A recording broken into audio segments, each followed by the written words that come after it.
Hey guys, in my review this morning, I neglected to show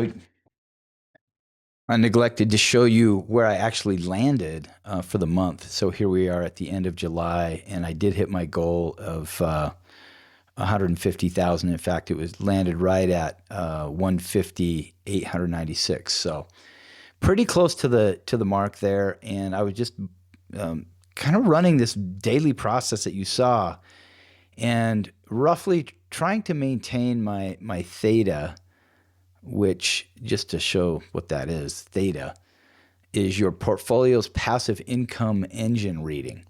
So it answers one question: if I do nothing today and all my short options simply decay by one day, how much premium do I collect? So across all of my positions, I'm collecting a certain premium. Some of those positions end in 2 days, some in 5 days, some in 2 weeks, some in 3 weeks, some in a month or more.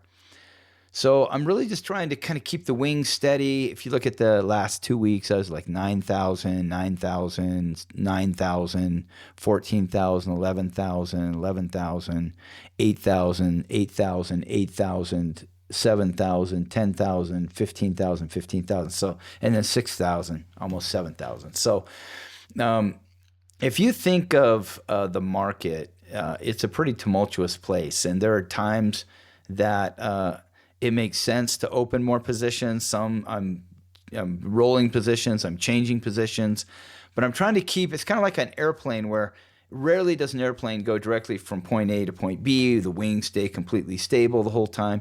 Sometimes, it's kind of teetering. Sometimes it's kind of up and down at times. So I actually created this model. Look at this. The plane is kind of going right, left. It's kind of going up and down because the market is like that. Like if you look at the headwinds, there's every day there's news, there's wars, there's economic reports, there's job reports, there's new releases, there's all this kind of stuff, and so there's a constant sort of movement in the market. And so the reason that I've created a system is to just kind of think of this in terms of, I want to get my plane from point A to point B with the wings more or less steady over time, and theta is a way to do that.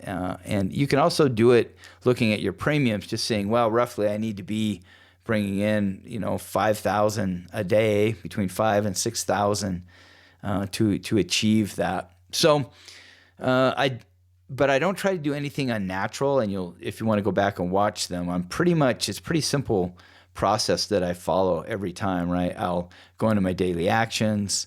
I'll look at all of my positions here. Step number one, I'll just take a look and see if there's anything. I can actually click on select priority, and I can see that I do have positions that are in the money, and both calls and puts, which means some of these will be assigned to me, yeah, or some of them will be called away if I don't roll them. But what I'll do is I'll sort these by DTE, and so this one, for example, this Amazon call is going to be called away. It's certainly it's because it's about 7.3% in the money. You can see that the strike is at 150 and the current price is 168. So since the current market price is higher than the strike price, this will be called away at that level. So if I didn't want that to happen, then I can come in here and I can potentially roll this out in time. And what this is, when you're rolling it out, all you're doing is buying it back at one level. You're actually just buying back the contract, and then you're just reselling the contract later. You're just doing it as part of one atomic action. And so this is showing you all the different contracts. You can see a lot of these are in the red, meaning you'd have to go in the hole. You'd have to go negative to close out some of these or to roll them. In this case, if I'm willing to push this out to the 20th, I'm still going to make a credit, but it's just at the exact same. I'm keeping it at 250. But if I wanted to move it up a little bit and still collect a credit, and take it out there a little bit further, I can select August 20th, and it's now moving it from 250 to 253. And a couple of things can either happen. Either the market will come, it'll go down and meet that price, or it will stay, or it will go up. So one thing I can do is I can just keep moving this incrementally closer to the actual market price. And that's a way that I would potentially never have to have these these 100 shares called away or taken away from me.